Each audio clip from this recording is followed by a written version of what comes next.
Alrighty, everybody, welcome back to another episode of Spotlight. Today we have a new guest, Billy Ogden, who has since taken the throne of the stand-up comedy club president, which is why I reached out to him, not knowing that I had seen him on stage actually a couple times and he was fantastic. But Billy, why don't you go ahead and introduce yourself and tell the guests, like, if you were to introduce yourself to a stranger, what are the most important things about you? Or what do you think would be important for a guest to know about you? Well, yeah, I'm Billy. I'm the new fascist leader of the stand-up comedy club, the new dictator. Yeah. Führer. But yeah. No, I mean, that's awesome. I reached out to you because I had Chasey on here Mhm. a millennia ago, like almost 40 episodes ago now, which is crazy. And so she's fantastic, and I looked up to see who was just run it now, and I saw you, and then I asked my buddy, I was like, hey, do you know who this person is? And they're like, yeah, you watched him perform. It's the one who had that Mitch Hedberg bit. That was hilarious. And I was Yeah. like, yes, I was super excited to see that. But I also saw that you're doing aerospace engineering as a major. Yeah. So is comedy like your cope then? Is that how like you smile on a daily basis? Yeah, I don't know. You gotta have something going on that's like not machine robot. That's not like death and pain and Yeah. sadness and crying. Yeah, it's a lot of like it's hard to feel human when you're an engineer. Yeah. You know, you show up to the career fairs and the people are like, you're like, hey, you guys have internships? And they're like, apply online. And Yeah. spit in your face, Yeah. and you're like, oh, thank you, and walk away. Yeah. You're kind of subhuman. You're just like, all right, what's your grade in Calc 2? And if it's like it's above 50%, then you're good. Yeah. Because the curve is ridiculous on all of the Calc classes. I don't know. I feel like I should be saluting you. Anytime I'm in like a room with an engineer, I just feel like No, you've been absolutely through not. Nam. Like, Absolutely not. I don't know. I'm a big believer that like every major has their own like struggles, and yeah. yeah, I'm not a very like pretentious engineer person. Well, I'm pretentious in other ways for sure. But Yeah. not about engineering. That feels really good. That's a good thing. It's hard to not get there, but not to say that all engineers are that way, but it definitely is easy to get that way sometimes. But I mean, it's pretty awesome. But you are a renowned author, which I which I read. I was so excited to talk to you about the book that you wrote, Yeah. so I ordered it. Okay. $5 on Amazon. That's right. And this is the book. $5. This is the book that's a whole ass, like, I mean, it's a hard copy book. That's right. And I yeah. read your background, and so the book is called "Where's the Joke and Who Asked." Yeah. And then it's hundreds of blank pages, just says "Where's the joke? Who asked?" And then I think later it says "You are the joke I asked." Yeah. And that's it's there- from the middle. There's a middle page. Yeah, there's one page in the Often middle that gets has skipped text. by family members who I've scammed. Family members who I've scammed. Wait, so when you were writing this and you had plugged it, did you tell them that it was kind of like a... No, I totally left it completely a surprise. I was like, I'm a published author, and Yeah, it's that's it. Well, yeah, it's the page in it is actually like also kind of pretentious. It's like this Oh, really like Yeah, it's funnily. super. I encourage you to buy the book. I do. The back is I really don't. funny. The back is actually funny. The concept is funny. Yeah, I just really, I don't know. I have a very high commitment to the bit yeah. mentality, and even like I sympathize so hard with like actual authors who are writing books, because like I did it through like Kindle Direct Publishing, which is like really automated, but even then like they sent it back to me like oh man, like 5 to 7 times with like, you need to change this, and then I would change that and send it back, and they were like, oh no, you need to change this, and I was like, just publish it, Just- I don't please. care. I For don't the love care. of God. You think you're saving me, but you're not. Yeah. Wait. Okay. So walk me through the process of doing this and like writing it. Like, how much did you spend to get this published? What kind of returns are you getting per book? Like, I want to know the stats of how this operates. Yeah, so luckily they're like made to order, so I don't have to like sit around with like a bunch of copies of the book that I ordered in bulk. But yeah, I don't know. I just had like the idea to do it and was like, I wonder if there's like a really easy way to publish a book. And Kindle Direct Publishing seemed to be the way to do it, because like I don't know, people write like fan fiction books and post it on there all the Yeah. time. So it's like if they can do it, If why they can't can I? post Yeah, shelf garbage, then I can post shelf exactly, garbage as well. exactly. And yeah, I was just like, oh man, I could put published author in my Instagram bio.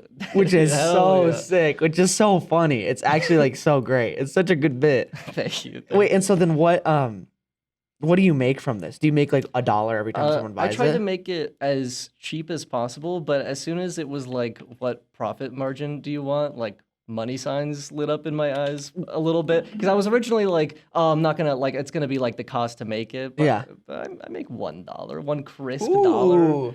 Dang, we on every got Bill copy. Gates over here. Absolutely the richest man on the planet, bro. That's right. I've made maybe, oh God, I don't know, like 20 some bucks. 20 some bucks, Yeah, dude. like 20 some copies sold. Like it is a funny piece of like just equipment to have Yeah. on here. Is this a picture of you smoking a cigarette in the corner? It's a prop cigarette. It's not even a real cigarette. I didn't even notice that the first time. It's so like Yeah. blended in with like the Yeah, rest you of can't the. even like I don't know. I thought it'd be funny. Like on the computer is just a blank text document that says like, "Why are you reading this Yeah. text document?" or something. Oh, like in the picture. But That's it's like too small to see. well. I'm just wondering. It's just like this whole thing it's textured so bizarrely. Yeah, that was part of the. So like a friend, shout out my friend Chloe who did the artwork for it that I commissioned. But that was like it's so like pixelated and not formatted weird, and that was part of the like just publish it like Like for the love of God. I don't 'cause- care. Like it's not worth it. Yeah, because I saw it was gonna do that, and they were like, "Want to make another round of changes?" And I was like, "No, it's been months, please." I just Wait, so when you're doing the Kindle thing, how much did this cost you to publish on Kindle? free. It was free? Yeah. And how much would it cost you to order your own book? Oh, the printed out? same prices. If there were more words in it, would it cost more money? I don't think so. Maybe I don't know. They just like give me like the cost that it would take to print, and so like Dude, you should have seen the loops I was doing. So and this is really soppy. I've been dating my girlfriend for like 3 years now. oh, And congratulations. thank you. And I journal like every day. And so what I did was I wrote her an entire book. Like it was a 100-page Google document that and I didn't have a lot of money when I printed it. I still don't. Not that I'm like rich now.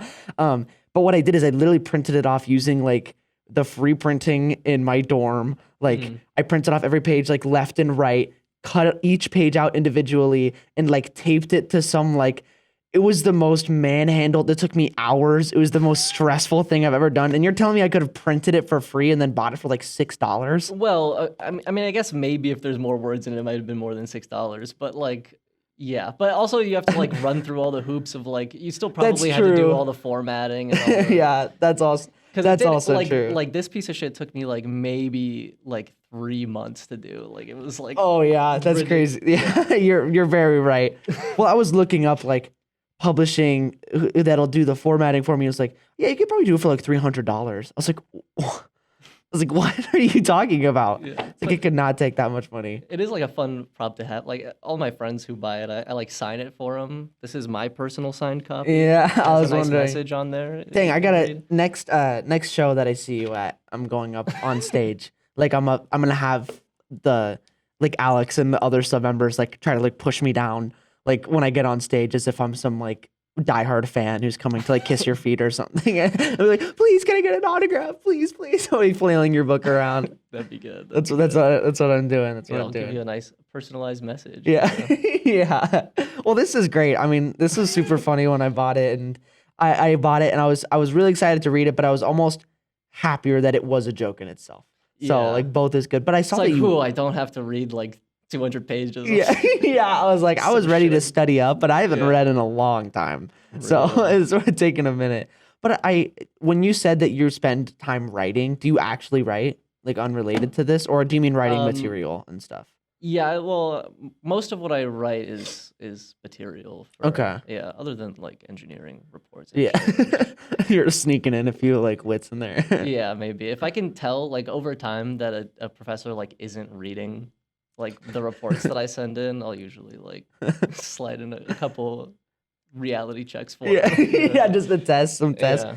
I used to do that. We had this English professor who would just hand out years worth of busy work, and we had this in like the length of 3 8 by 11 pages together, where you had to write a summary of the entire book, and it was like plot, characters. I What I started doing, because I know she didn't read it because she was like 60 years old, Mhm. and she only grades by how small the writing is and how much of the page you filled. So what I started doing is I'd see what percentage of song lyrics I could put in there. So I just straight up wrote the entirety, all of the lyrics to Africa by Toto, and I did it 4 times, the entire song 4 times, and put it on there, and it just passed security. Just Like it was a easy whole, 100. yeah, Oh easy man, but 100%. now they got the plagiarism checks. They're like, you stole Dude, this I actually. know. You're like, whatever, whatever. But I'm gonna start quoting your book and see if I get a strike, like a plagiarism strike or something. Oh, I wonder if that's in their database. Yeah, That'd be according to funny. famous ISU comedian Billy Ogden, the joke is this, and some other crazy stuff. But I wanted to understand, like, I guess walk me through your process of stand up in general. So, like, what got you into this?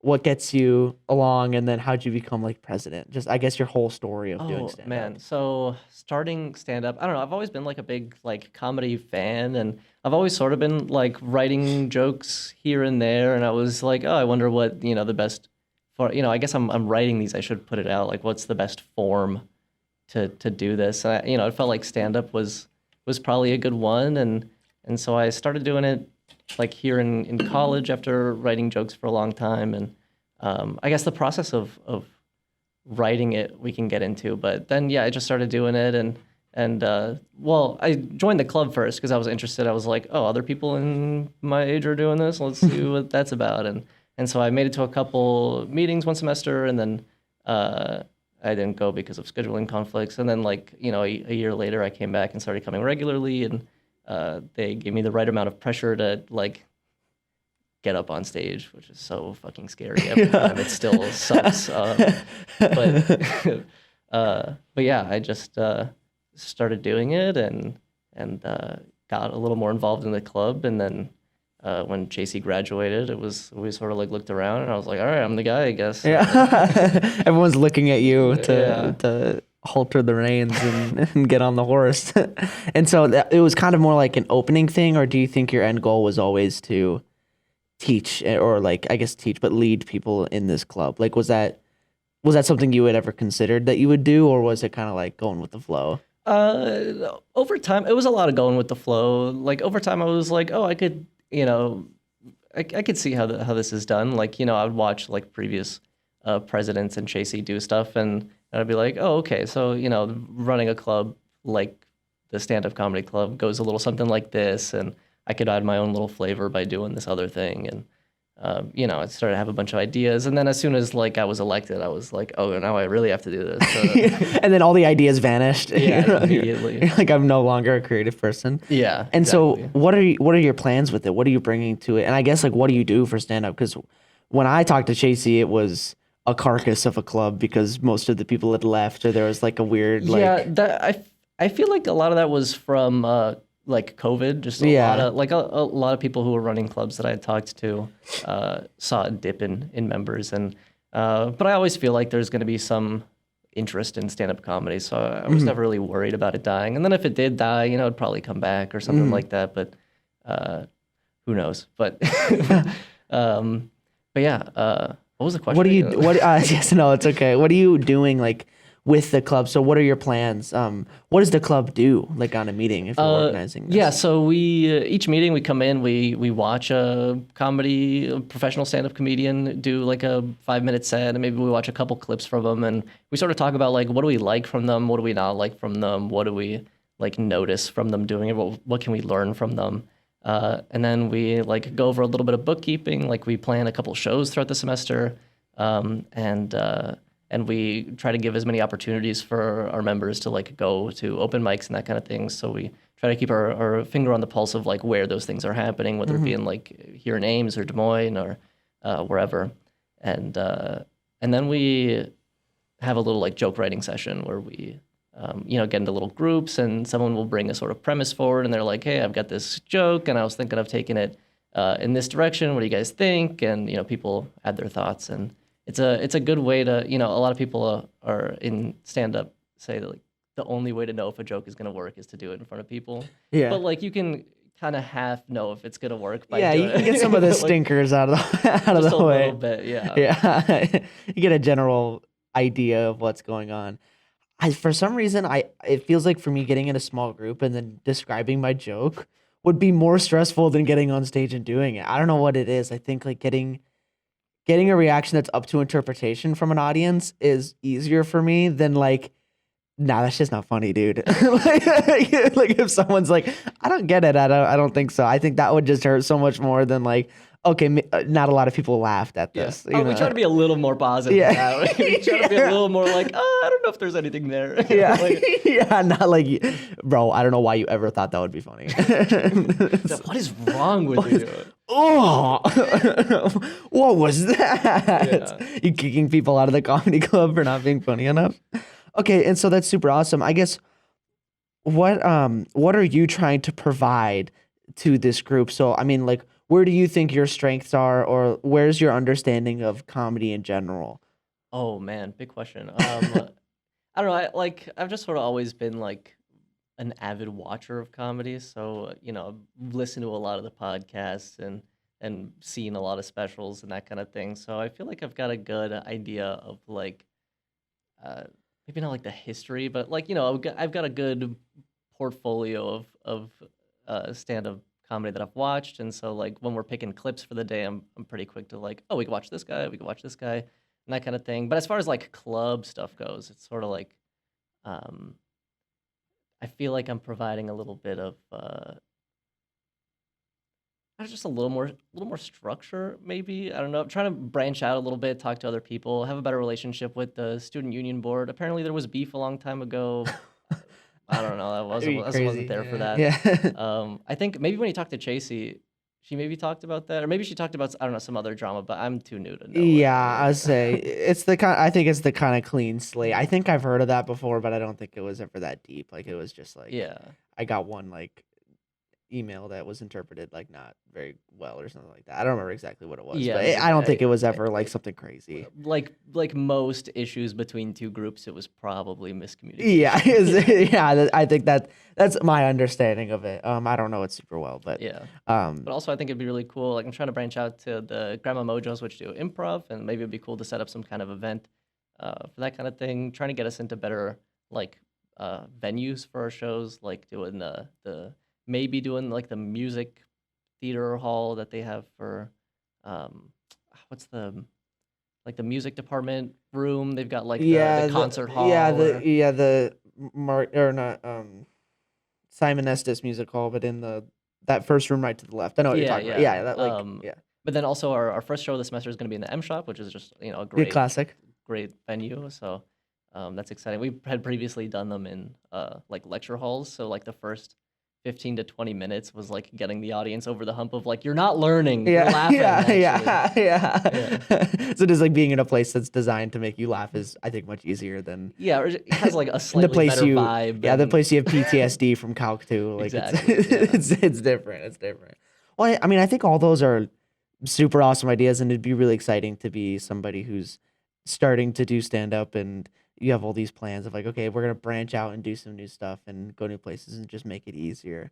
Are you thinking of planning any kind of like workshops? Do you think you're qualified to talk about like workshopping? Like, well, I don't think I'm qualified for any of this, to be frank. But hey, yeah. we just kind of try to help each other. A lot of times with like the workshops, you get into groups, and some person brings an idea forth, and you try to offer the most help you can. But the important thing is just write, because it's really easy to get into the groups and then start with a premise that's funny and everyone laughs, and then you get into a conversational like, oh, we're not writing jokes, we're just hanging out kind Yeah. of mode. And so Yeah. yeah, but yeah, joke writing is not supposed to be fun Yeah, at it's all. you should be frowning, and then the joke has to uplift your frown. Otherwise, it's not funny. So Exactly. that's the test. All- You have to be all unhappy. stand-up the crying clown Yeah, trope, yeah, it's the super real. tortured artist. Yeah, Yeah, they're sitting in their room like crying their eyeballs out, exactly. writing their humor, writing their jokes. Okay, well, and I think that's good too. Is like I guess to not put all the power into like one person's hands, but I mean, I'm trying to think because my my idea for doing things that are kind of more art focused is what can you what can you learn from other people like around you? Mhm. You know what I mean? So like maybe having the Mojos come in and give a lesson on like impromptu speaking or something. Like even though they might not be qualified, but just having someone go up there and talk about like here is the thing we're going to teach, like Mhm. or learn about something like that.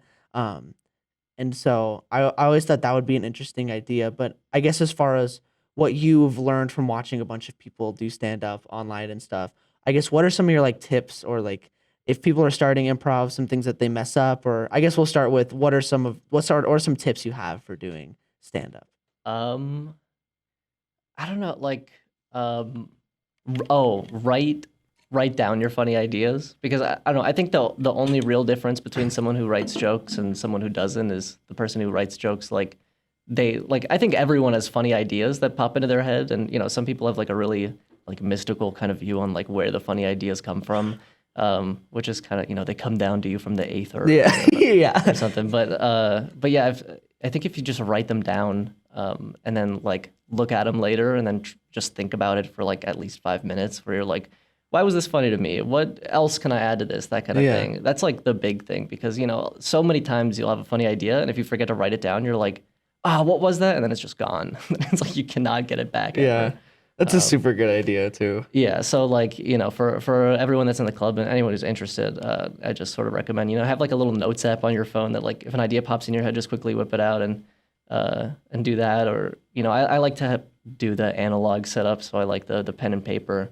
Oh It's wow, more yeah, yeah old school. yeah. Yeah. There's something so intimidating about the like blinking line on like a empty document, Oh, dude. I don't know what it is. I can't. I dang, can't. that's like super deep though. I hadn't even like thought of that. Of like looking at that and getting constantly your mind like stimulated of like, okay, Yeah, it's like it's time now. yeah, Where are yeah, the ideas? yeah. Go ahead, write down your funny thing, funny guy. Go Yeah. ahead. I guess maybe seeing like an empty piece of paper would be the equivalent, but if you already have writing down, it's all different. But Fair. yeah, I think that's a super good idea. Yeah.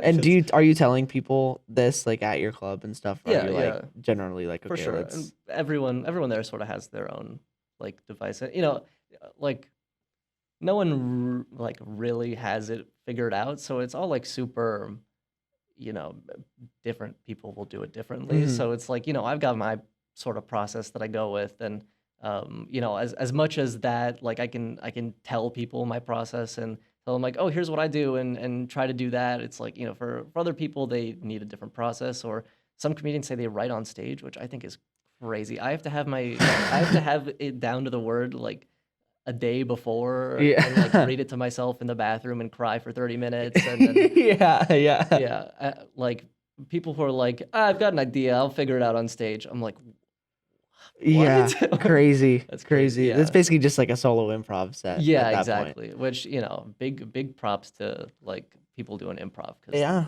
that shit's crazy. It's horrifying, man. Yeah. Well, and I'm trying to think like the antithesis of, writing your stuff down would be I know I have funny ideas and then just going on stage and just like trying it out. Yeah. Which I've seen some people do and I've seen some people do successfully.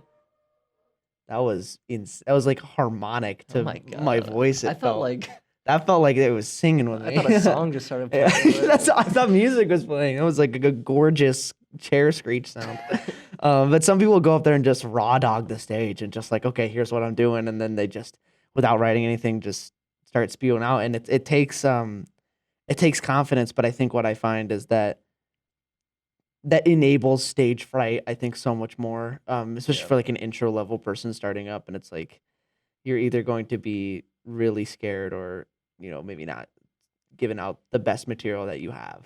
Yeah. It's like a scary, Yeah, it's a I don't know. scary thing. The fear has not ever gone away. I'm like the same level of anxious that I was my first time every time for like, like as soon as like as you're getting up, but like after you're on stage for like a minute, you're like, okay, this is what I'm doing. Yeah, like It I feels a will- little can't bit. leave now. So, how many times have you performed?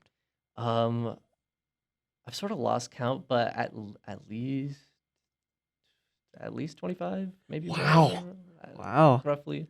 Um, but yeah, I don't know. It feels like not a lot because like people who are comedians in like New York, for example, where there's like 7 open mics happening a night, will just like do like 5 a night, and so they'll oh man, it's crazy. So they'll just like they'll get so much feedback on all their jokes in a night that like Yeah. would take for me to get that same level of feedback, it would take me like a week to a month. Yeah. Yeah. But yeah. Dang, that's actually I didn't know that you're like a seasoned veteran. I mean, like Oh, you've done I would this. not say that at Yeah. all. Yeah. Well, comparatively to what most, especially like non, I guess, performing arts majors or people who are like, for someone who's not like a full-time comedian, like also a college student, and like it is 25 is a lot to have done. Like it's Yeah, I don't know though, cause like I don't know. I hear professional comedians talk about it, and like I was listening to this one thing of Ari Shafir giving a like a lecture to newer stand-up comedians and like just sort of giving them tips and that kind of thing, and someone came up and asked him a question, and Ari was like, yeah, how long have you been doing this? And he was like, about 4 years, and he was like, oh, you're brand new. It's like, You're like, okay. like I'm an infant. Yeah. I'm- Yeah, so me who's been doing this for like maybe this is like nearing on a year yeah. or maybe 2 of doing this. It's like I don't know, I still feel like I'm very new and figuring things out and still writing a bunch of stuff, but I don't know, as soon as I had like the first 5 minutes figured out, it sort of I was like able to be on stage a little more cuz for me I write jokes really really slowly. Like maybe I'll have one good idea a month. So it's like, how do you build up? Which is why I'm super impressed by someone like Mitch Hedberg, because someone could come up with a premise and make it into a story that lasts for half an hour. But Mitch Hedberg was like premise after premise after Yeah, premise. it's like or he just line speed them up. runs. It's like a 30-second joke each time. Yeah, which is super, really impressive to me.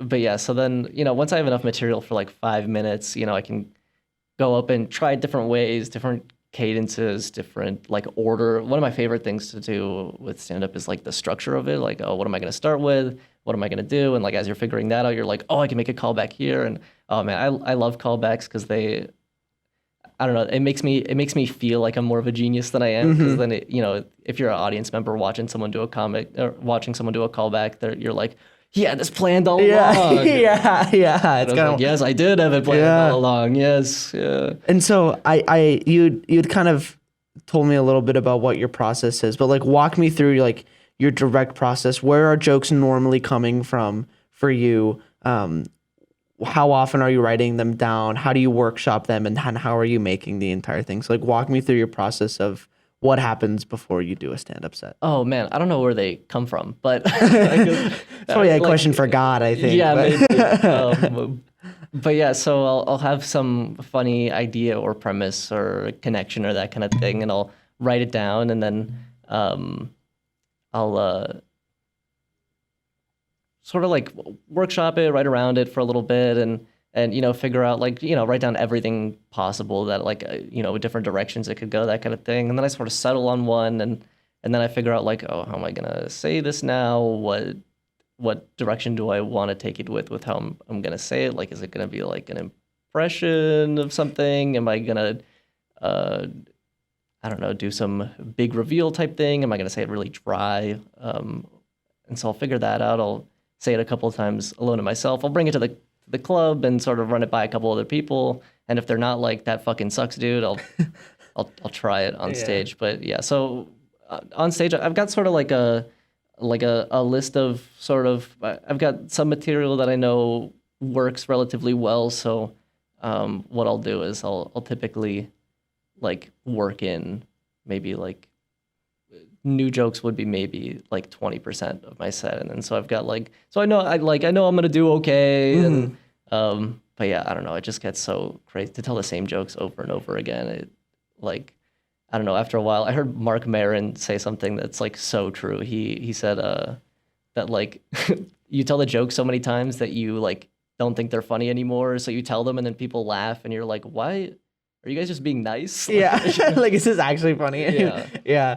Well, and that's one of because there's so many things to talk about with what I would just from hearing it and because I've only done 3 sets before.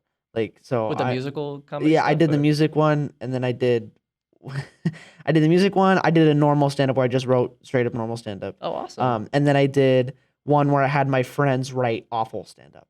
And I was like, make me bomb on stage. I was like, I want this to be the most horrific, horrible comedy set you've ever heard. And it was bad. Like it was really bad. Everyone loved it at the M Shop because they're the nicest group of people on the planet. Yeah. But it was terrible. It was so funny. Um, as in not funny. And so I've done those 3. But it seems like in the processes that I've maybe heard or the ones that I do, it seems like I think you're more analytical than most people when it comes to writing like comedy. Like Maybe, I don't know. may I well, because the way I'd compare it is like for me, I'm afraid I think of my own self feedback. And so it's like Mhm. I would struggle to write a joke and then be like, here are the places that it could go, Mhm. knowing that there's one answer. I would struggle to be like, okay, well, this is unfunny when I do it this way, or this isn't as, I'd struggle to make those connections. So I think just I would automatically lean towards like, this is the first way I thought of the joke. So this is the way I'm going to do it. And I feel like Yeah. that might be how most people are doing it is like, Maybe, but then like you get an idea for you like you do it on stage twice, and even if you try to do it the same exact way, it's gonna be a little different. And maybe you get a little hint of like, oh, it works a little better when I like enunciate the Y, or hmm little small changes. So yeah, even if I'm doing like 80% of reused material every set, like I'm changing it up a little bit. I'm changing up the structure a little bit. Getting a little bit back on those that I know are like kind of strong, but. how are you keeping track of the adjustments that you're making? Do you actually go down back on the paper and Yeah. like, okay, Yeah, yeah. yeah. But yeah, another big tip too is like to record, like video record the sets, and oh my god, it sucks to rewatch those. It sucks so hard because even when you do good, when you watch it, you're like, this is fucking garbage. Yeah. This is so Yeah. bad. But like it really is the best way because I don't know, I go into like a little bit of a fugue state on stage where I'm just Yeah. like I'm like solely focused on like just telling the jokes how I'm gonna tell it, and like I don't have the brain space to like be telling jokes and then at the same time be like making mental notes of like how I'm gonna do it the next time because I gotta be like fully like Okay. in it Okay. telling jokes. So like recording it is a really, really big help, and like I can go back and be like, oh, I can do this gesture. It's like, oh, maybe this time I was like, I don't know, doing this weird thing. It's like, oh, why am I holding the mic like that? Little. But I'm a really self-critical person in general. So like when I'm writing a joke, the ones that make it through my self-criticism to Or stage like are generally like okay, like I don't know. There's so much out of all the ideas that I have, maybe like 2% of them I feel are like okay enough to like yeah, like you could say in front of people. yeah. Yeah. Okay. So they're like the golden eggs when they get past. Like it's like this is Yeah, but it's even either this or then, nothing. even then though, like maybe I think it's really funny, but then like I tell it on stage and I'm like, this just isn't gonna work. This Yeah, just is not. and some groups are different than others too. Like Yeah, yeah, that's crazy too. Like the audience will totally change what is going. Something that like did really really well with one audience will just absolutely get nothing from another audience, and you're like, is this me? Did I do this differently? Am I getting worse every single time? like dang, bro, dang. Yeah. Well, I think what's so awesome, well, one with the analytical thing, when you're talking about the adjustments that you made, I thought that you were like on stage taking a mental note as you're performing of like these are the things like that's crazy. Like That's insane. I was like That's that is what the professionals are doing who are making like millions of dollars doing yeah. comedy. Like And even then, like I'm sure they like are they oh recording yeah, their own yeah, stuff yeah. too, because like oh man, but man, if you have the brain power to be able to do that, like what are you doing stand up comedy? Yeah, be an aerospace engineer. I mean, that's how it works. But yeah, I was like, that would be crazy. But even like to be able to watch yourself perform and then like make notes on yourself, that's a difficult thing to do. Oh, it's the worst thing. Yeah. It's the worst thing I've ever done, I think. Yeah. And then to ask like people who are close to you to be like, okay, give me some critiques. It's so hard. Oh my god. Like it's so hard. Yeah. And every time I do, and it's hard to not because you have a bunch of mechanisms in your head that are gonna like try to make you feel better about it. You know what I mean? Like, oh well, Yeah, like they little just didn't like, poem. yeah, they It's like it was just the audience. yeah, yeah. It's like a lot of copium where it's like, well, this person isn't designed to like this joke, so Yeah. you know, it's fine that he thought it was bad, and so Like a bunch of snowflakes. yeah, yeah, a bunch of like weird copium. Yeah, Oh it's my like God. yeah, it's such a weird coping mechanisms that are just like okay, man, like, Yeah. but you got to get. It's so hard to get past that though, like especially when you're confronted with criticism, like, hey, I thought this joke wasn't really that good. Yeah, I don't it's know. I just tend hard. to I tend to side with the criticism real easy. Like as soon as I get any like little bit of criticism, I'm like, yeah, you know what? You're right. This fucking sucks. There's nothing here. Starts vigorously erasing like his entire. Never mind. Yeah, why I didn't write that? Somebody dumb wrote that. That wasn't even me. This is someone Yo, else's who notebook. put that there? Yeah, crazy, bro. Yeah. Crazy bad joke that someone wrote there. um, and so like the process for you, I think a lot of what you're talking about too comes from just like being on stage as often as you have. Like you actually have a basis to work off of. All of this sounds. I've heard of these things before, of these concepts that you're talking about, of like how to analyze yourself, but Mhm. I've never had the opportunity to actually do it. And so it feels like I'm talking to like an actual just professional like comedian Oh, dude, because I'm this glad is how I that- hear them talk. You know what I mean? I'm It's glad like- that it feels like that. yeah, but you can feel like that, man. That's cool. But I'm gonna put on the thumbnail professional comedian, like like try to get flack from you. Apparently, the stand-up comedy club had merch a long time ago that said like it was just a T-shirt with like a big impact font text that says "I am a professional stand-up comedian" on it. Dude, that is asking. It's Is just so asking for terrible. like people to be like, make me laugh then. Yeah. Oh my god. They tell me a joke. That's the fucking worst. They I tell me a hate- joke is the worst, Oh bro. my god. Do you have any planned? Like, do you have Um, any? Oh, my go-to is real stupid. It's just like, oh, what do you call someone who puts me on the spot and asks me to tell them a joke? What? Like the worst fucking human being. imagine. That's pretty good. That's pretty good. But yeah, no, it's just so terrible. And like, oh my god, the family members too. Mom and dad love you to death, but they're like, oh, here's a joke you can say on stage. Oh yeah. Oh, it's a classic. It was like, oh, And it's thanks. hard. It's hard. What you know how you instantly shut that down? It's like when your family starts doing that, you just look at them like this, like while they're telling it, and you don't even crack a smile. They like get to their punchline, like yeah, yeah, and you're just like, no, yeah, that'd be all right.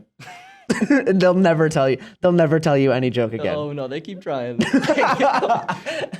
You're just like, that is the worst thing I've ever heard, There's mom. always something. Yeah, no, and then my mom will send me like Instagram reels, and she's like, "Do something like this." Like watching the most professional like Yeah. stand-up comedian who sounds and acts nothing like you, and he's like, just do that. Yeah. It's like okay, sure, I'll try it. Yeah, and there is something to like, you watch a comedian and you see a joke and you're like, you take a note of like the structure, and then like, especially if you have an idea that you're like, if you have an idea for a joke and you're watching like a stand-up comedy special, like it's real easy to be like, oh, hey, that structure that they just used for that joke would work really well with this idea that I have. So, there's value Something to be it. gained. Yeah. Yeah. Which is why I imagine you watch so much stand-up, as well as you actually enjoy it. But like, if you're Yeah, not- most of it's just like, I'm just a fan of it. I'm never really have like pen and paper out while I'm watching. but- yeah, like taking notes. Yeah. who are some of your favorites? I might ask. Oh, my favorite for sure is Mitch Hedberg. Just really impressed for sure. I really like he's like more of an alternative comedian, but I like Bo Burnham. Yeah. I like Mark Maron. I was a big Dave Chappelle fan for a while, but I don't know, he's falling into there's this pitfall that like big stand-up comedians fall into where like they get so big that they can't get like an honest audience anymore because anyone who shows up is just such a big fan of them that like they're Yeah. gonna laugh and clap no matter what they say. So it's like they're not really getting the feedback that they used to, so they're not as sharp as they once were. And yeah, and he made like a couple. I don't know. He just like went with like the lowest hanging. Yeah, yeah. I was just disappointed to see it. I was like, man, this guy's normally so smart, but he's like pronouns. I'm Yeah, I'm okay, like, dude. yeah. There's the whole comedy sphere is weird because, well, one, I have respect for Chappelle because he had that show that was like kind of a different branch of like what comedy is. Like he made his own comedy show, like starring Yeah. him. That was like it was just nuanced and fun and different. Mhm. I do appreciate that. But one of my buddies went to his show in Des Moines and he was plastered drunk. Yeah. Like stumbling on stage, like slurring his words. And he said like it was still like relatively funny, but it was just like just to see him like that is like I paid a good chunk of change for this, and this was like Yeah. really bad. And so like it's stuff like that that gets me. Like I don't know, especially when you get older and you get old, I start to like have a clouded lens of like, okay, maybe he's just like too old to understand that like this isn't really funny anymore. Yeah. Like this is low hanging fruit. Like to him, this is the most wild like thing, but for us, Yeah. like we hear this all the time. You know what I mean? Like we don't really need to. Like Yeah. it's like, kind of boomer humor. A Yeah, little. Yeah, for yeah. sure. Yeah, okay, but those are some good ones. I do like Mitch Hedberg. He's just a pioneer of Hmm. like that kind of humor. And Bo Burnham is very different too. I'd say. Yeah, I really like his like attention to detail. That like that's something that I try to carry over into my stuff is his sort of like he's also like a very like methodical writer and his everything's like really planned out and stuff. But like the music, I can't do The musical music. stuff at all. Oh, It's just oh, I love the music for. yeah. But I'll also try to throw in like I like I love stand up, but I like when someone works in something that's like a little different. I like it funny in a different way. So I'll try to do a little bit of like comedy poetry as well. I have Yeah, fun yeah. doing Well, that. And I love that bit of the pooping in the library. I've heard it twice now, and both times is just awesome. yeah. And I think you had changed something too, so it's like a little treat for me to have heard it, and then like you hear it again. I'm like, this is sick. I was like, you did that for me. Oh But that's a man, good one. It's a that's really classic cool to one. see. Oh man, when this comedian Mike Rowland That was recent, came and wasn't performed, it? yeah, Yeah. and we got to the stand up comedy club got to talk to him a little bit before his show, and he told us like this little technique he was doing for crowd work. That he'd be doing, and to like know that small detail and to see him do it after he told us was like so like probably one of the most like instructive things. What was, if you He can say? yeah, no, I can say it. His tip was like he was like doing crowd work is like drawing cards. So you want to like wait till you get a good card. You can just like keep drawing. So like keep asking people questions, and if like nothing good is coming up, like keep asking them until something good or like you're passionate about does come up, and then if it's going nowhere, you can always fall back on making a joke on how it's going nowhere. It's like, Yeah. okay, this fucking sucks. What about you? And, Yeah. Okay. Okay. That is good, especially if you're starting to crowd work is hard. yeah, I can't like I don't know to leave a little bit of vague space open in the middle of my set where like one random trying to be funny audience member derails the whole thing. Yeah. Yeah. It's just an asterisk that says be funny. Yeah. Like yeah, minutes 3 to 4 are just be funny. So go ahead and do that. And, you'll be great on stage. So that's really stressful too. Well, and that's one of the things with like Mitch and Bo uh and doing the audience work. It's hard because you kind of have to fill a niche. Like there has to be like either a combination of different things or like a specific thing that you really lean into that kind of separates you from the crowd. And there are all these different like styles and types of like some people are doing primarily crowd work. Like Matt Rife is like Yeah. 100% crowd work. Yeah, You know what I mean? But definitely. then like Bo Burnham is like more like a theater performance. Like it's like Yeah, it's like a like a very one-man yeah, show. like Yeah. very calibrated. Like each movement is calibrated. Each Hmm. sound effect is because he did that one thing that was like people say that my show is too. And he's Yeah, like, it's like boing. Yeah, it's with like the sound cue. yeah, yeah. And it's like stuff like that. It's like very theatrical. But then like, some people are just like, I'm a dude standing here talking to you. You know Yeah, what I like mean? really conversational, Yeah, really and so it's like easygoing. there are so many different styles where it's like it's hard to fill like a niche or to like describe yourself as this kind of person and then to write humor in that kind of person. Yeah, and then like figuring out like what or like what your voice is too, Hmm. like through because you get up for the first time and you're just kind of doing a little bit of an impression of like your favorites and like maybe how they would say it, and you're like, oh, this is how. But then like as you're doing a little bit more, you start to like fall into like, oh, this is how I talk actually. It's like Yeah, yeah. You like can I don't try to actually become a talk like person. that. Yeah, yeah, and it Yeah. seems like fake. Yeah. And so, have you done a little searching and figured out like what the kind of humor like you find that you write the most, or like what style you are normally in, or how you Ooh. come across it off stage or on stage? I mean, No.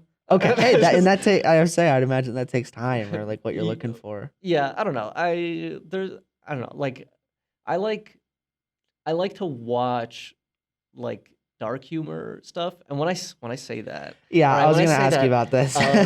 I have very strong opinions about like a lot of people will be like, I have such a dark, twisted sense of humor, and then they're just like an asshole. It's like, Yeah. but yeah, I don't know. I'm little maybe pretentious in the definitions of like when people are like an asshole and say they're doing dark humor, what they're really doing is just like shock humor, where it's like, oh, you're shocked. They're like, oh my god, they said that. Yeah. But yeah, no, I think dark humor has to make light of like a tough situation or something that maybe you have personal experience with, or maybe just like some kind of tragedy or something like that. But like really make light of like not punch down or anything like Yeah. that. Like Yeah. I think Mark Maron's most recent. Have you seen Mark Maron's most recent stand-up I don't special? think so. It's called From Bleak to Dark. Uh-uh. It's on HBO Max. It's called Oh, Max now. probably why I haven't seen it. Yeah, Yeah. I think that's like a masterclass on dark humor. It's like so good. He talks about his wife had passed away recently, and he has some jokes on that. It's really good. Highly Okay. recommend. And so I guess like walk me through where you draw the delineation, like between dark humor that's like okay and dark humor that's not. Like, kind of describe to me where you're drawing your lines here. Like I guess it really just falls on like, are you making fun of it or are you making like light of it? Like, is it something where like the audience is gonna like, I don't know. It's hard to describe because it's like it's very much like a feeling kind of thing. Like you can feel when someone crosses the line, but it's hard to pinpoint like what exactly is doing that. But anything that for me, if I write something and I'm like, is this gonna be a little? I just like throw it out immediately. I'm like, this is Yeah, you're it's not not worth the interpretation. Yeah. But yeah, so people who are like doing dark humor would really be about like it works best if you have personal experience with it because you like have gone through these emotions. You have a good understanding of like the emotions associated with like some kind of tragedy you're dealing with, or maybe like some kind of like in Mark Maron's case, his fiance had died or wife had died, and so he was making jokes about like he wasn't like, oh fucking she's fucking dead, but he had like his one of his big jokes through the special, spoilers, but he was like there at like her deathbed and was like saying goodbye for the final time, and it was all really sad, and the audience is all like, oh my god, like where's this going? And then he's like, and then I got to leave, and as I was exiting the door, I thought to myself, selfie? Nah, not a selfie. Yeah, that's good. That's So it's good. just like, using these like dark situations and stuff like that to, make light out of it, break the tension a little bit, not be divisive in any way. Yeah. I don't know. Yeah. Some people are gonna be like, you fucking snowflake. Yeah. I think, yeah, I think my instant reaction is that anytime you draw a line, people are going to be upset that you did that. You know what I mean? And so, like, anybody who's upset with you's line is probably just like, there shouldn't be one. So, like, first off, like, there's no way to combat that because it's an any or all kind of situation. Like, it's either like you draw a line or you don't. And so I think for me, a lot of it comes with intention. Like, what is the purpose of it? Mhm. So I liked the, is it making fun of something or is it making light of something? Yeah. You know what I mean? Or I guess making fun of somebody, you can make fun of things as much Yeah. as you want, I'd say. But Yeah, especially if you're like punching up, yeah, like, yeah, like- yeah. That's always a You good can one. always make fun of billionaires. Like, what do Yeah. they have to lose? Yeah, yeah. Punching up. I would say though that like my instant reaction to that is, well, first off, I don't think I've ever had somebody look me in the eyes and say like, I have a really dark sense of humor, and like they're not instantly like Yeah. really unfunny. Like it's just Yeah. like I don't think I've ever had somebody come up to me and say like, yeah, my friend group's humor is really dark. I'm like, Yeah. so it's just not funny. Like it's not that I'm offended, like it's just straight up cringe. And like that's Yeah. fine. But beyond that, I think dark humor comes a lot with like I said, intention. It really just depends. Like Yeah. I wouldn't call somebody an asshole for doing dark humor. I just say, yeah, that wasn't funny. Like Yeah. which probably hurts more, Yeah, honestly. yeah, that's the kind of like I don't know. That's like the best feedback you could give is like Yeah. if someone's making jokes that you don't like, you just don't laugh and Yeah, and they'll then figure it out hopefully. But the worst is like they like will a lot of like professional comedians who are like into the whole dark humor thing will be like so like the goal is to make people laugh at the end of the day. So uh-huh. like well, people aren't laughing. There must be a bunch of snowflakes. Yeah, It's like that's what I'm saying, like the defense yeah, mechanism of yeah. It's like like oh man, yeah, I don't there's a know. lot of copium going on with like the reasons why people aren't laughing or Yeah. what, and if it's because you're unfunny, then It's like, maybe okay, if people are snowflakes, like, how are you gonna make them laugh? Like, yeah, like if your purpose is to make them laugh, like I don't know why it has to be like this super. Oh well, I'm just gonna make this side laugh. yeah, I don't see the purpose in it. But if they're in that niche and they're killing it in that niche, whatever. yeah, Like enjoy it, and if you laugh, like you laugh. If you don't, you don't. I try not to put like a political tie or like an emotional tie to like the humor that I hear. It's just straight up. Did it make me laugh? Did it not? yeah. In general, I favor writing as opposed to like storytelling. Hmm. And there is like a slight difference in that. In general, I favor like I'd be curious creativity to hear stage what actions. your thought is on the difference between those. In general, I'd say like some people you can tell that the thing happened to them and they're Hmm. saying like this is a funny story. Hmm. And then you can tell when somebody's like, I have a pen and paper, I want to write something that's funny. And Yeah. so they tell something that's more of a knock knock joke instead Hmm. of a this happened to me. Yeah. Okay. Generally. And of course, like in the this happened to me, there's going to be like flavoration in there, like where they're making Oh, something for funny. sure. Like Yeah. in fun action verbs. Like there Like, is writing in there yeah. that's funny. But I generally We're just prefer like like making up a total scenario that like this yeah, happened to me. yeah, and it didn't. And so Like like Bert Kreischer, like yeah, everything Bert Kreischer ever said. it's So I'm like pretty sure he's lying about like everything. no way he's actually in the mafia in the yeah, the mob. And so I don't know. Like I generally prefer the styles of like Bo Burnham, like Mitch Hedberg. Hmm. Yeah, and I also like reactionary comedy. So like Theo Vaughn is very like the thing you say elicits a reaction from me, and that reaction is funny. It's kind of a more like a conversational Okay. funny. I Yeah. really Yeah. appreciate that too. Yeah. Where someone just has a way with conversations and makes it Right. funny. That's really good too. Yeah. It's crazy how that doesn't carry over like all that Oh much. my god, I've seen yeah. people that are like so like conversationally funny, and then like they try to do it on stage, and it's like, what am I? Let's have a conversation, please. Yeah. Let's go. Yeah. Um, Well, I think those are the people that end up doing audience interaction. oh Like a yeah, lot of yeah, yeah. audience. What is it? What I'm losing Crowd the work. crowd work. Yeah, Yeah. yeah, They're doing a lot of crowd work, and you could tell like you're funny in the office. Like I know you are, yeah. and it's stuff like that. So I do appreciate that. But I saw Kathleen Madigan, I believe, Okay. and she's very like story oriented, and I think Hmm. that's where I made the distinction. Like my grandma next to me was like cackling her butt off. And then I was like, this is funny. Like I'm not saying it's unfunny. I just Yeah. don't think it's like for my style. You Right. know what I mean? Yeah. Because it's very like I went to go visit my parents who are 80 and they had this thing. You know what I mean? It's like very Hmm. like situational. I did this, and Yeah. so it was funny. It was just not like exactly what I was looking for. Yeah. It's a big decision in like the writing process. It's like, am I gonna tell this as a story, or am I just gonna like Like say it as write a it out as a joke. joke? Yeah. Yeah. Yeah. And it's like, yeah, with a story, like you can throw in a bunch of other little things and stuff like that too. And it's like, oh, well, would that be better served like as their own little like like little taglines, that kind of thing? Or yeah, I don't know, a lot of Yeah. decisions to make. It's so I know. so amorphous and, Yeah. and vague. Amorphous. I'm adding that to my vocabulary, dude. Amorphous? That's so sick. That's an awesome word. What the heck? It's like on a magic card, bro. That's so cool. Amorphous. That's awesome.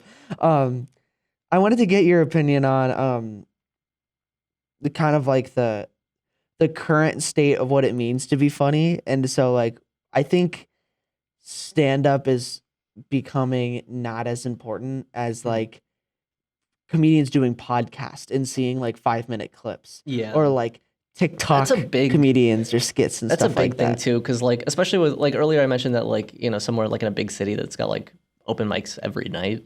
Like someone who's doing crowd work can go to like every single one and try crowd work, and then like maybe it goes wrong at 5 out of 6, but maybe one hits, and then they've got like it took them a day to make a clip. But like if you're, I don't know, I don't know if people are as slow as I am with coming up with premises. But like if I posted something of mine as like a clip, I'd be like, oh well, this is dead, and it's gonna take me like 6 months to recuperate the losses. Of like of work that I put into it. To make like it's just not sustainable to like write as much as it is to do crowd work and have stuff spontaneously come up to you. Man, I dropped the word amorphous and then I fucking spontaneously. Amorphous is a banger word, bro.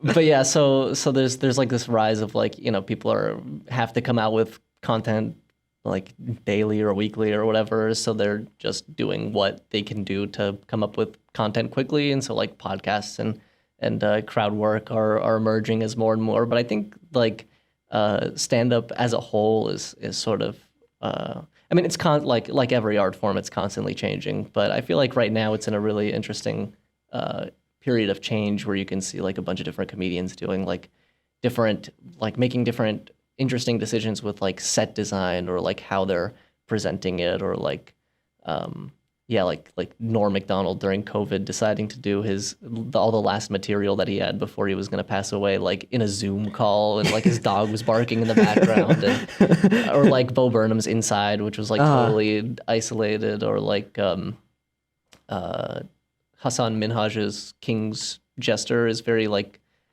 goes back and forth between like joking and serious, and then like has a really, really interesting like set design. Like the stage looks like a spaceship, like where he's doing it. It's crazy. But yeah, seeing people, because traditionally like with stand up, like I'd heard this quote before that like 30% of your production for a stand-up comedy special is like what outfit you're wearing, like because there's not a ton. Yeah, there's not a ton to change. It's just like a blank, like a brick wall behind you and a stool and a microphone, and like that's it. But some people like some people just want stand-up to be like a guy gets up in front of a mic and then like doesn't move a muscle and like says his jokes and the crowd goes wild and then he like leaves. Yeah, and it's like, so people who are like comedy purists will say that like any added thing that's a little bit different is like, oh, that's hack. That's hack is a cope term, I think. I think, I don't know if I've ever heard somebody say like it's hacky, and then like, I don't know, it feels like it's either good or bad. Like, I don't know if hack is even the thing that you should be throwing into the loop. Like, it's a weird. I guess it changes, but I mean, you had said that you chose to do stand up as the medium that you would pursue being funny as. Yeah. Were there parts of you that were thinking of other mediums? Like, what are the other mediums? Like you can do like improv, I guess, but that wouldn't really work for me because I'm like writing the material, and like, if you're writing it, it's not really improv anymore. But like you can turn joke premises into like sketch comedy, or you can put them into something else. So maybe you do like a comedy news type, like diatribes and that kind of thing. Maybe you're a Twitter comedian. Twitter comedian. But yeah, I don't know. I just felt like it was a really like stand-up was a really drop the word again, amorphous way. Like abstract. Like I could do so much with it and see where different ideas lead to. But now and again, I like come up with an idea of like, oh, this would be good as a skit, but there's no way that this would actually. Yeah. I say, send me those ideas, by the way, because I make skits. So. Well, actually, it might not work in here, but I had this idea of doing like, because I've seen there's like this rise of podcasts that have like way too many fucking people on them, or it's like there's like 60 people all at once. So I thought it'd be really funny to get like as many people as I possibly could into like some room and then be like, welcome to the Too Many People podcast. I'm here with my guest, this. And like after 30 minutes of introductions, I'm going to be like, so tell me what's been going on with your life recently. And then everyone talks at once for like an hour. Like I'm saying, that's such an awesome like skit idea, because like I constantly see clips from like the Whatever podcast, and there are like 10 people sitting around a table. Oh my God. And like the 4 important men and the 50 women. Sometimes we'll say something, and then if what they say the 4 main guys don't like, they're like, get the fuck out of here.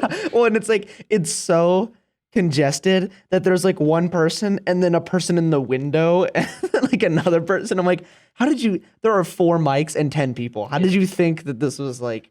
There's like 3 rooms too. Yeah, You can't even see you have everyone. to hand me the mic so that I can talk. It's like the talking pillow Yeah. on this podcast. It's crazy. It's absolutely crazy, dude. Yeah, Yeah. that's such a good idea for like even a skit. Like I might take that. I might just do that, and yeah, I'm gonna give you True. no Hey, rights. if you do, let me know. I'd love to be a Yeah, part of it. yeah. Actually, though, I might because I do skits and I'd I love to need. be a part of my own idea. I need. Yeah, I'll give you permission to be a part of your own All right, idea. cool, cool. I'll allow you to be in that if you'll take it. If you'll take it. But yeah, I think music is another form of like doing comedy too. But it's I think a more. Yeah, I really like. I'm a big fan of like musical comedy. So like when I saw you do that, I was like, oh man, this is awesome. So like I was a big fan of that. Yeah, You ever thank you. consider like because I know you said those were covers, but you ever think about like writing musical comedy? I feel like Yeah, I have like 6 song ideas that are like pretty undercooked, except one that I'm working on right now, and it's a this is the Moore Brothers spoiler, but it's a comedy country song called "Bowling Alone," because I think that it would be so sad to go to a bowling alley alone oh my and God. bowl unless you were practicing. But even then, it's still like a little sad. So it's like a guy Yeah. who's in love with the lanes. You know, it's like using a bunch of like bowling terms. Um, I had another one f- where um it's like a jazz song, but the scat section starts doing just like unintelligible sounds, like not good scat sounds, like eeyore, eeyore, like horrible noises. But it's like a normal jazz song, and then that happens. I'm trying to think of the other ones I have. I wrote a rap that was um a normal rap, but all the ad libs get progressively louder Mhm. and longer.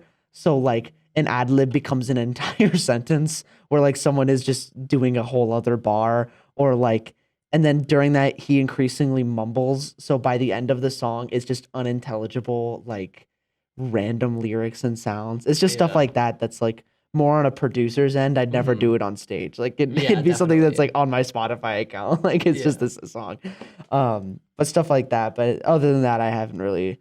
True. I'm doing a lot of things. I wonder how like the 'cause I don't know, I'm just a big fan of like the creative process in general and like seeing how it works with like a bunch of like every art form and that kind of thing. So I'd be Uh-huh. really curious to see like how the mesh of like joke writing, comedy writing, and like songwriting come together. It seems really Yeah, interesting I because comedy music is like 1/3 of the music that I listen to. Like it's a really, huge genre. oh, I gotta start listening to more of it. But I just started listening to like Cheek Face last year, an album. I don't know if you've heard I of it. actually don't know who that They is. had this one song called "You Always Want to Bomb the Middle East." Great song, great song. I don't think I know it. It sounds interesting though. Yeah, it's like a song towards I don't know certain presidential Yeah. figures. Okay. um, Yeah, for sure. Like the CIA is gonna come in and yeah, watch this and, like podcast. the idea of this song is like, oh, we could be like cutting grass or eating cheese, but you always want to bomb the Middle East I instead. can see we could be having We could fun be doing together. literally anything Like else. actually a single other thing. Yeah. That's fun. That's fun. I know my favorite band of all time is a band called Ninja Sex Party, who is Sure. yeah Did naturally. you do a song from them or? No, I did John LaJoie, who is wildly famous for comedy music, Mhm. and that song did not go well. I will not be singing that song on stage again. And then the Which, other wait, one, which one was that one? that was the Two Girls One Cup one. It just felt awkward in there. Like it was, as you'd imagine, as the title would suggest. Yeah. I thought it would be funny in a college crowd, but I don't think it was. I watched it again. And I was like, just I don't know. too. It's the generation that had been directly traumatized. Yeah. by it. So I think I saw some people crying when they walked out. It was a whole thing. So that one was not funny. But the other one I did was the Cooties, which nobody's ever heard of. Mhm. But do you know the Game Grumps? Yeah. There, Yeah. Danny is the lead singer of Ninja Sex Party. Oh, okay, cool. And he has a cool. butter voice. And that crosses the line of like actually being a competent, really good singer and songwriter, Mhm. and then also trying to make it funny. So like Yeah. that rides the line really well. Oh man, because there's so much like interaction between like the structure of a joke and like the structure of a song, and it's like how do you get that perfect Venn diagram split of something that's gonna work well in both of them? And Oh, it's just like it's I can't do that. it's so hard. And Yeah. like some songs lose how funny it is because of how good the song is, but then also some songs can't be taken seriously as songs because of how bad the song quality is. You know what I Yeah. mean? And so it's like this weird balance of like, okay, I can sing too good, but then I become like a songwriter. Yeah. But if I sing too bad, then I become like a meme song creator. And that line is super difficult to do as well. If you have an accent, you're just like Oh, it's automatically over. like you automatically cannot be a good singer, like a singer in like the context of making music. Like you are just a funny songwriter now. You know Yeah. what I mean? Like I don't know if you know Tom Cardy. He's No. like a very Australian songwriter, and Mhm. he's a like good singer, really good mixer. Mhm. But even if he made great music, you wouldn't be able to tell because he's so Australian. It just makes everyone laugh. So like it's a weird line to Yeah. draw. Oh And man, so accents are so funny. Speaking of accents, I've been recently like when I was in middle school, I really liked Doctor Who, and so I've been like sort of watching it again, as sort of like where has it picked up? yeah. And the audacity of Doctor Who writers to think that every being in the entire universe has a British accent is bewildering. It just happens to be. Yeah. Yeah. Like some alien who looks like a big glob of glue just comes in Yeah. there. It's like super British with a monocle and everything. Like, It's like not one of these has any other accent except for the Americans who are in Earth America. yeah, It's like yeah. I haven't thought about that in the context. It's good. I mean, it's just any British show. It's just so it's hard to when you have such like a Iowan American way of speaking and someone comes in and they just don't pronounce a letter. It's just crazy. You know what I mean? yeah. But like even you sound silly to somebody in Texas. Oh, for You know what I sure. mean? So it's just a Yeah. whole accents are hilarious. And there's no way to get past it either. Yeah. Yeah, Definitely. it's just a whole bar. I don't know. The genres of music are hard, or not music, of comedy are hard because you have to figure out like where do I lie, where am I funny, where am I not funny, what do I like to consume Yeah. and stuff. So when you end up figuring out, I'd love to see like where you go. Like for me, I mean, just judging by the way that you spoke and the way that I am talking with you right now, I'd Uh-huh. say that like you definitely seem more analytic. Like you're writing these jokes, like it's definitely like a joke writing as opposed to storytelling, and it's more of like a like I'd compare you to like Bo or Mitch, like probably the people that you like, you generally are going to lean towards Yeah, in I mean, yeah, comedy. I try So, to yeah, but I'm I'm not, trying I'm to not gonna portray say, this like a dark tortured artist image of yeah, myself as I'm like yeah, a secret coveted genius yeah, over here, right? yeah, like masterminding an entire Yeah. movement. Yeah, and I don't necessarily like comparing people to um comedians because then people are just like you're copying and people get weirdly like defensive of Yeah. their artists where like you're just copying this person. It's like whatever. Like Yeah, and that's like something, man. It's so because like you never know, like especially for me who like watches so much stand-up comedy. It's like, is this really an idea I came up with, or did I hear this a long time ago and then forget where it came from, and then it came back and like it's the so most like horrifying thing. every time a joke comes a little too easy to me, I like am frantically looking it up online just to make sure, just to like make sure that like this I'm not stealing it from anywhere because I'm so paranoid of like I don't know, like 10 years down the line, someone's like, "Hey, this joke you made like 5 years ago was stolen, actually." Yeah, you're gonna be on one of the stolen joke compilations where Oh they my play god, yours yeah. like Like next right to next to another. Amy. Yeah, yeah. You're gonna be, but oh, someone was like, "Bro, you're just like Amy Schumer," and it's like, this would be like the worst insult ever. Yeah. At least with stealing jokes. Well, I mean, Chasey and I talked about this on our last episode. I don't think Amy Schumer's. I think she's not a good comedian. As in, like, I don't think her style of comedy makes me laugh. Um, Yeah, I don't know. There's tons of comedians for me that I'm like, I get it, but it's not for me. yeah, like it's like my grandma comes up to me and she's like, "Amy Schumer's hilarious," and I'm like, "That's awesome."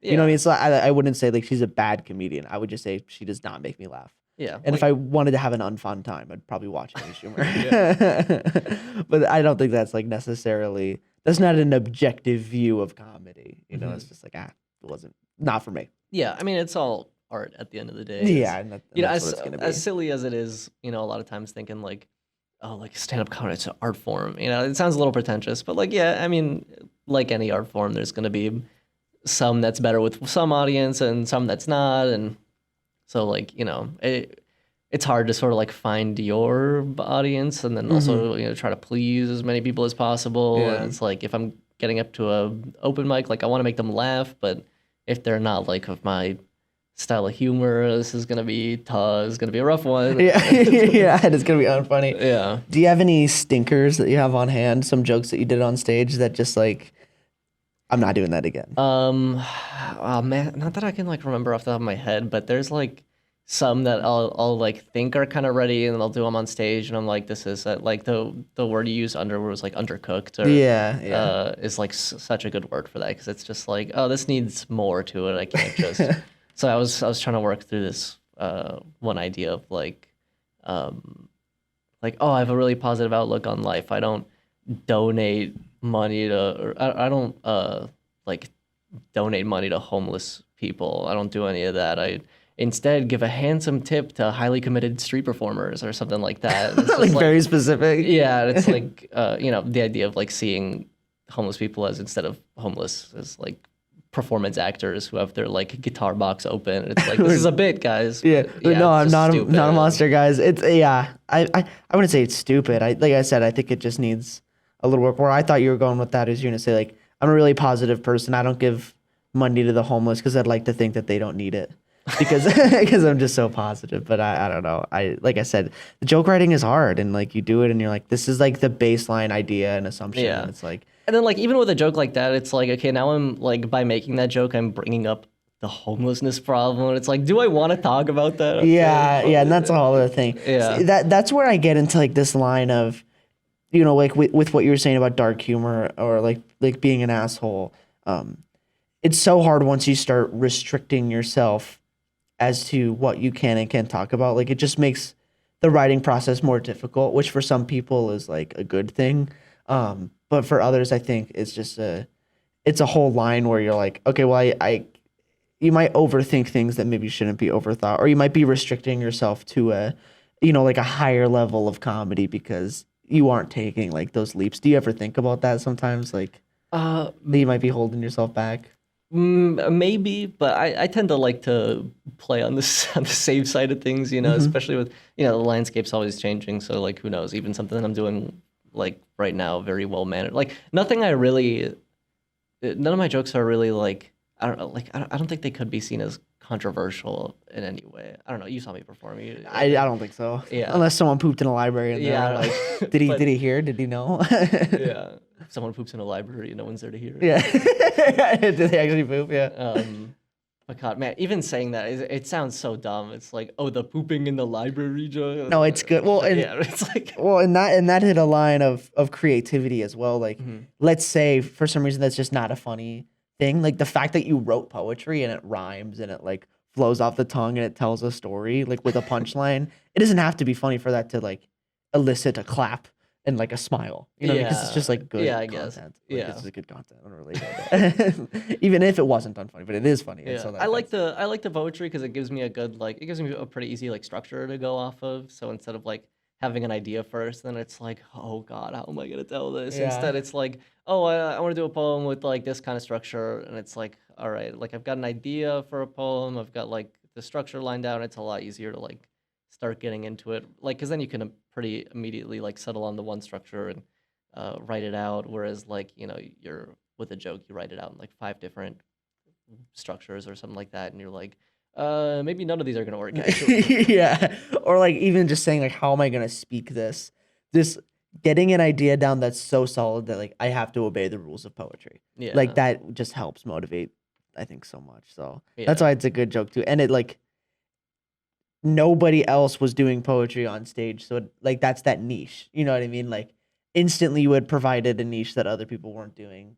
Like your peers weren't doing because they're not doing poetry. Yeah, You I know what wish I there mean? was more poetry. I don't know. A lot of people, I feel like poetry gets like a bad rap because of like, I don't know, like some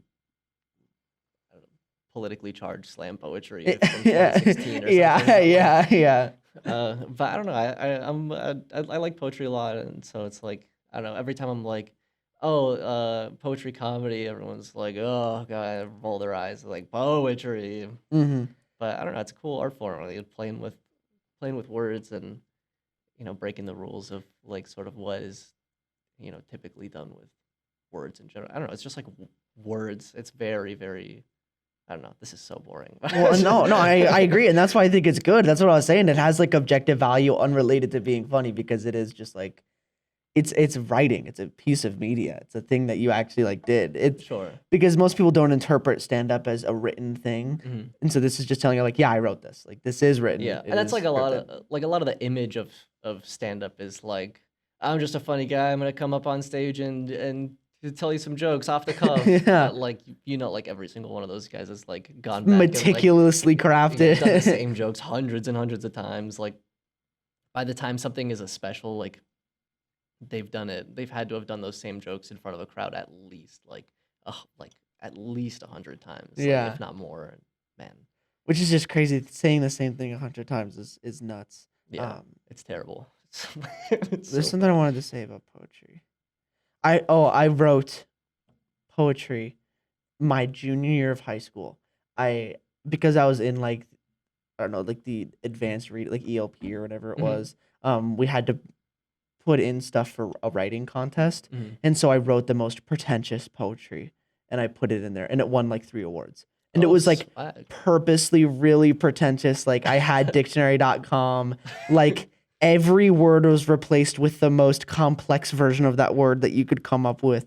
Like I'm using like Zephyr, like vexed, like this, like these words that only philosophers use in like the Yeah. 1800s. And I'm making this garbage poetry, and it did pretty well. I was thinking about reading it for a stand up, but then I read it. I was like, this is not funny enough to read on stage. Oh, man, like, I'm sure there's a way to, like, I don't know, if you do, like, you're like, "Oh, here's my completely non-pretentious poem." Yeah, well, I was thinking about going up in like a sweater and like a scarf with like one of the hats, Right, and right. like licking my finger. Well, because when I did the bad stand up, well, so I did the bad stand up, and then I was writing a new bad stand up because I wanted to.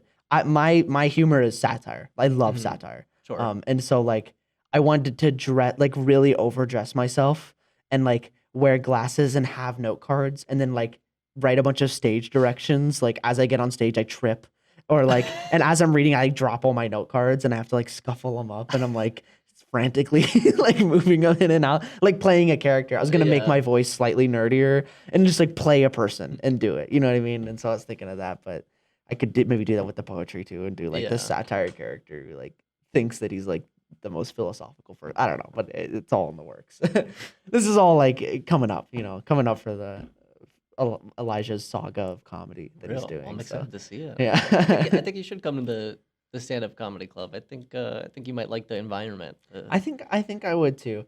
My thing is like I'm just so busy. A lot of the guests I have on there, well, when I speak to guests that I'm interested in what they have to talk about, like I have some connection of what they're talking about. Mhm. And so not every person, but a lot of people are like, you should come to this club. And it's like, I really want to, but I also have like 33 hours of commitment a week that I'm doing. You know what I mean? So it's like, Yeah. I'll probably show up to like one, but going consistently is not, is like not a thing that's going to happen. But Yeah. I do love the comedy world and like the comedy realm and talking to people who do comedy because Yeah. it's really cool. And I think people have a inaccurate look at what doing stand up is. Yeah. And like, I don't know. Life sucks like that sometimes where it's like there's so much I want to do, but it's Uh-huh. like, classes and then like classes and then like Yeah. homework from classes And then crying from and then classes. crying from class. It's a scheduled time, too. There's so much I want to do. But yeah, there was a guy I would like to keep going, but I used to be going to the philosophy club for a while. I can't believe I'm blanking on his name, but Mike. the guy who was a president before, Michael. Oh, okay. Great guy, Michael, by the way. Shout out. Yeah. Shout out to Michael. He's on the show twice. He's great. Awesome. Yeah. But he told me that like his biggest gripe with life is that he would never get to experience like every like type of human experience. And like, damn, that's so true. Like, I would It's love, sad, bro. I'd love to see what life is like for other people. Like, that'd be so Existential crisis, man. Yeah. Yeah, I saw that you had a philosophy minor. I'm also a philosophy minor. Oh, which is that's sick. awesome. Yeah. Yeah. What? How long have you been? Was this something you just added? Like, Well, I've always is it been, related to comedy or? Not really. I've just always been like really interested in it, and figured I want to take, like I'm on a college campus, I should take classes of it, and if I'm taking classes of it, I might as well minor in it. So I'm finishing the minor now. I'm doing the class this semester is philosophy of religion, which is Yes. exciting. Have you taken that one? I'm going to. Oh, you're going to. I'm going It's to. a good class. Probably next semester. It's yeah. pretty cool. It's very open ended. It's the most like philosophy, like stereotypically philosophy class I've had, because all the assignments are like the memes that are like philosophy students. I have a thought due tomorrow. Yeah. It's literally that. Like, he's like read this and like in half a page tell me your thoughts on it. Yeah. It's like It's super basically just a writing open-ended. class. Yeah. Yeah, but I don't know. I have a good time with it. I love reading philosophy. I love opening like a thick philosophy book and immediately giving myself a headache in one Yeah. page. It's like, Of reading one sentence over and over again because it has 8 commas and it's like yeah. one long thought. Oh my God. Yeah. Jean-Paul Sartre, if you want to if you want the worst drinking game of your life, open Jean-Paul Sartre's Being and Nothingness, and every time he says the word being, take a shot. It's like a 400 shot challenge. Yeah, it's like in one page he says it like the antithesis of being within the realm of being. Is the being of the, it's like he actually talks like It's that. an alcohol poisoning speed run. Yeah. It's how to die from alcohol. But I think the philosophy thing is super cool. And I think you could tell just from talking to you that you think about these things. You're a thinker, you Thank think you. about thinking, which is awesome, which is inherently a good thing, but it's also not inherently a bad thing. It's a thing that I greatly appreciate. So that's True. why I do the show. And Yeah. so I don't know. I like thinking. Thinking's fun. thinking's sometimes. good. It's fun. It's hard. It's hard. It's sometimes. hard. It's And like, well, and my when head it hurts. when it hurts yourself too, that also is when thinking kind of sucks too. Yeah. As well.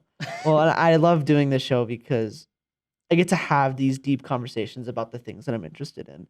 But because of that, I can kind of excuse myself of not like pursuing it in the fullest extent. Mhm. You know what I mean? Because it's like it's on my list of things that I do and they're our priority list, but it's under a lot of other things. You know what I mean? And so it's really cool. And I really appreciate getting to have these conversations and like going to see other people doing stand up and then like doing a stand up set once a semester is like super fun. Yeah. And I get to just kind of like dip my toes in it, but it's really awesome.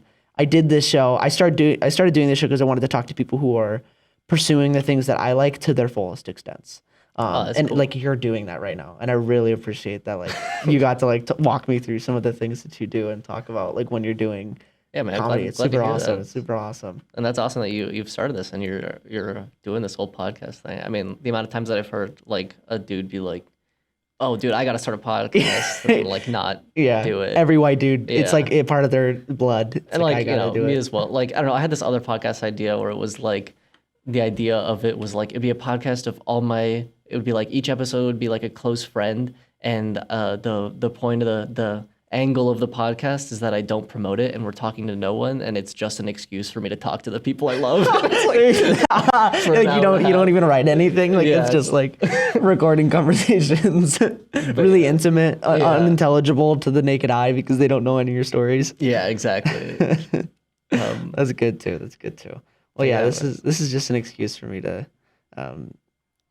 talk. And what's nice about this is it's an endless gold mine of content because I'm not the focus. It's like the people that I have on here. So that's really Real, good but too. you get to put your little stain on it. Yeah, Put your little yeah. I'd little say like sprinkle. yeah, things lore about me is spread out between 45 episodes. So like if you listen to every episode, you might know things about me, but it's cool to talk about comedy. with a Yeah, stand-up that must be comedy really person. interesting to see people doing like stuff that you like to the fullest. Because I don't know, something that's really interesting for me is like the difference between like consuming a product and or like doing the art versus consuming the art, because they're like so different. Like you could love like watching movies be made, but then like as soon as you get to the process of like the 12-hour shift on set kind of deal. Like, Yeah.